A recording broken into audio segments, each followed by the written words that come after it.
Natyrisht pas bërjes publike të datave kur do të dëgjohen deklaratat përmbyllëse të palëve,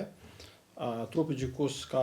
caktuar paraprakisht edhe afatin brenda së cilës palët kanë qenë të detyruar të paraqesin versionet me shkrim të deklaratave, veprim të cilin tashmë kanë bërë dhe deklaratat përmbyllëse siç dihet do të bëhen nga data 9 deri me datë 18 shkurt, ku realisht është edhe faza e fundit procedurale ku palët mund të paraqesin pikpamjet e tyre në raport me akuzat dhe natyrisht kundër argumentimin që do t'ju bëj mbrojtja. Ajo çka është e rëndësishme të theksohet është që kjo është fazë jashtëzakonisht e rëndësishme ku besoj palët e me theks veçantë mbrojtja do të fokusohet te relevanca e dëshmive si dhe besueshmëria e deklaratave me theks veçantë të dëshmitarëve. Në këtë drejtim vlerësoj që dëshmitarët e mbrojtjes kanë qenë jashtëzakonisht relevant, kanë qenë jashtëzakonisht të përgatitur, kanë qenë shumë persona të përfshirë në proces që i bën dëshmitar okular, për çka në bindjen time deklaratat e tyre jo vetëm që kanë shkuar në funksion të mbrojtjes, mirë po para së gjithash dhe në radhë të parë kanë shkuar në funksion të së vërtetës, përmes të cilës është konstatuar ajo që dihej që nga fillimi fakti që ushtria qëndrimtare e Kosovës nuk ka pas një strukturë të hierarkitë me fyt komanduese, nuk ka pas mundësi të ushtrimit efektiv të kontrollit si dy prej elementeve esenciale për të konstatuar përgjegjësia komanduese për çka në fakt ballafaqohen me këto akuza katërsha e UÇK-s. Me atë sa kemi pa deri më tash, natyrisht në bindjen time tezat e prokurorisë në lidhje me atë çka në fakt pretendon kjo nuk kanë arritur me u argumentu dhe dëshmitë e dëshmitarëve, por edhe dokumentet e tjera të cilat i kanë shoqëruar deklarimet e dëshmitarëve të mbrojtjes, siç janë raporte, kablograme të ndryshme të administratës amerikane, por edhe dokumentet e tjera shumë relevante të kohës e kanë konfirmuar atë që nuk kanë arritur me u argumentu tezat e prokurorisë për sa i përket çështjes së ekzistimit të një strukture dhe hierarkie, për më tepër në jo pak raste kemi parë kur dëshmitarët e mbrojtjes me theks veçantë kanë paraqitur vështirësitë e tyre për sa i përket mënyrës së komunikimit me njerëz të UÇK-s, çka dëshmon qartazi se nuk ka pas një strukturë, një hierarki komanduese. Vlen theksohet fakti që pas përfundimit të deklarimit përkatësisht deklaratave përmbyllëse, kryetari i trupit gjykues si rregull e konstaton të mbyllur procesin dhe pas kësaj trupi gjykues ka afat 3 muaj me mundësi edhe 2 muaj të tjerë shtesë që ta shqyrtoj komplet dosjen dhe të marrë vendim e në bindjen time me atë sa kemi pa për herë flasim, besoj që do të jetë dënim përkatësisht vendim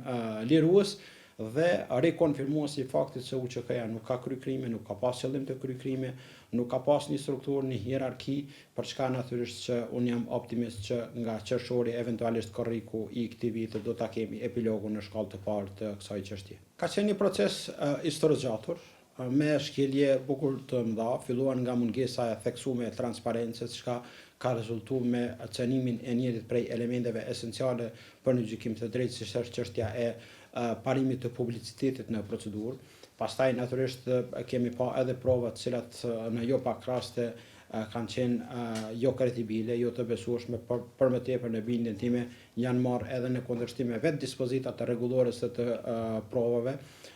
Pastaj po ashtu kemi pa edhe një qasje jo balancuese në raport me palët për sa i përket trupit gjykues, për më tepër njëra prej shkeljeve jashtëzakonisht të mëdha dhe në vazhdimsi ka qenë masa e paraburimit si masa më ashpër për sigurimin e prezencës të pandehurit në procedurë, masë e cila në bindjen time ka qenë jo proporcionale në rast jo më herët së pakun nga fillimi i prillit të vitit që shkoi në kohën kur vetëm pa të përfunduar së dëgjuari lista e dëshmitarëve të prokurorisë, pastaj po ashtu kemi pa edhe prova dhe dëshmitar të cilët kanë egzageruar, madje së paku një prej tyre e ka pranuar edhe publikisht që ka egzageruar më tepër se sa që ka përjetuar. Për më tepër kemi pa për shembull edhe një dëshmitare nga komuniteti serb e rajonit të Rahovecit ku e ka pranuar me zë dhe figurë që deklaratat të cilat i lexoheshin nuk i ka thënë asnjëherë. Gjitha këto e bëjnë që një proces në bindjen time është shoqëruar me shkelje të vazhdueshme dhe jo të pakta. Mirë po megjithatë unë jam optimist që fundi i procesit do të rezultojë suksesshëm.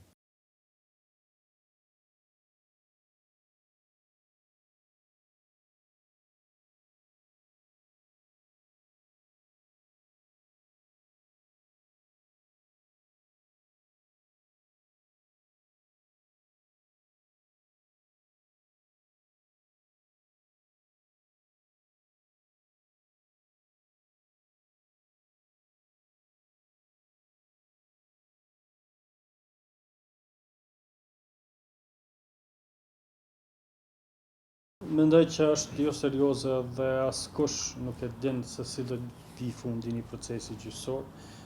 Njerëz mund të flasin në bazë të dëshirave dhe mund të jenë subjektiv, po gjithsesi unë si profesionist jam i bindur që nga ajo që kemi pa gjatë gjithë shërtimit kryesor nuk është vërtetuar asnjë pikë akt akuzës,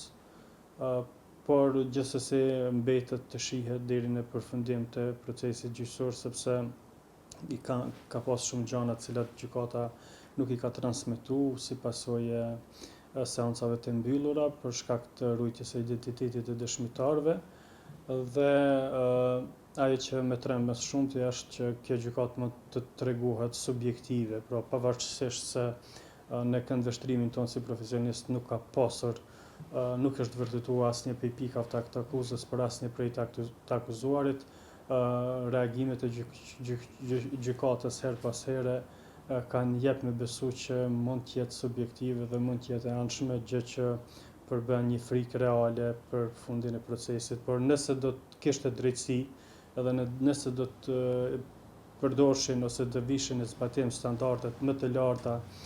të drejtësisë të gjykuarit, atëherë besoj që do të kishte një aktgjykim lirues për gjithë të akuzuarit.